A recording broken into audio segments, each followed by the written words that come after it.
भोजपुरी के power star Pawan Singh अपनी पहली पत्नी की तस्वीर देखकर भावुक हो जाते हैं और उन्हें याद करते हुए कहते हैं कि वो भी एक दिन था और आज भी एक दिन है। वो तस्वीर को देखकर अपनी पत्नी से बात करने लगते हैं, कहते हैं कि जाए पगलो काहे कैलू तू, बताओ इससे कुछ मिलल। और फिर पवन सिंह भावुक हो जाते हैं और अपनी पत्नी को याद करने लगते हैं। पत्नी को याद करते हुए कहते हैं कि ये देवी थी, ये मेरे जीवन में आई एक ऐसी देवी जो आज तक मुझे कोई नहीं मिला। पवन सिंह की दूसरी भी शादी हुई है, ज्योति सिंह उनकी दूसरी पत्नी है, उनसे भी तलाक का मामला चल रहा है। और पवन सिंह अपनी पहली पत्नी को देवी बता रहे हैं। वो बता रहे हैं कि मतलब कि मेरे जीवन में अगर कोई आया देवी स्वरूप, मेरी माँ के बाद मेरी पत्नी आई जो मुझे प्यार दुलार सब कुछ जिसने दिया। पवन सिंह ये भी बता रहे हैं कि इस दुनिया में आप कितना भी बड़ा रिश्ता बना लीजिए, कोई भी रिश्ता बना लीजिए, लेकिन माँ से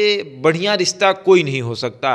अगर आप बहुत किसी रिश्ते को बहुत अच्छे से देख रहे हैं, वहाँ जाकर खाना खाने बैठ जाइए, एक रोटी दो रोटी तीन रोटी चार रोटी पांच रोटी के बाद जरूर सामने वाला कहेगा कि कितना खा रहा है। लेकिन माँ एक ऐसा रिश्ता है जो अगर आप 10 भी रोटी खा लेंगे तो सामने से एक रोटी किचन से ला कर देगी और कहेगी कि बट पगला कहाँ खैले बड़े और खो। यानी पवन सिंह बता रहे हैं कि वो रिश्तों से उठ चुके हैं।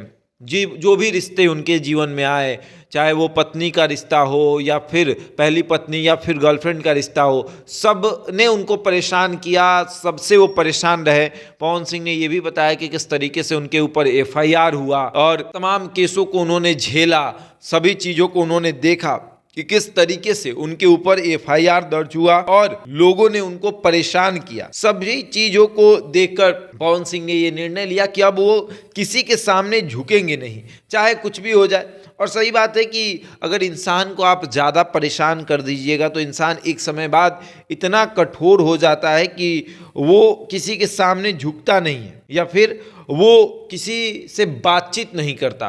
वो किसी के सामने ये नहीं कहता कि आप अगर मेरे ऊपर कुछ करिएगा हम डर जाएंगे, हम ये कर जाएंगे, वो नहीं होता है। और पवन सिंह का वही अब दौर चल रहा है। पहले पहली पत्नी ने सुसाइड कर लिया, फिर अक्षरा सिंह से ब्रेकअप हुआ, फिर दूसरी पत्नी आई, उसने उनके ऊपर एफआईआर कर दिया। उसके बाद तरह तरह की चीज़ें जो हैं वो उनके जीवन में आने लगी। तो पवन सिंह ने निर्णय लिया कि अब कुछ नहीं, अब बस सिर्फ एक ही चीज़ होगा और वो होगा कि किसी से अब कोई मतलब नहीं। अब राजनीति में आने वाले हैं पवन सिंह, चुनाव लड़ने वाले हैं और कह भी रहे हैं कि माँ का आशीर्वाद मिल गया है, अब चाहे कुछ भी हो जाए हम चुनाव लड़ेंगे। और अब देखिए क्या होता है, पवन सिंह चुनाव लड़ते हैं तो क्या परिणाम आता है। लेकिन पत्नी को लेकर उन्होंने ये बात कही कि हम कभी नहीं सोचे थे, सपने में भी नहीं सोचे थे हम कि हमारे साथ ऐसा कुछ होगा, लेकिन हमारे साथ एक अनहोनी होनी थी जो हो गई। और अब आगे देखिए क्या होता है। बहरहाल इस खबर में इतना ही, बने रहे हमारे साथ और देखते रहे द इंडिया टॉप।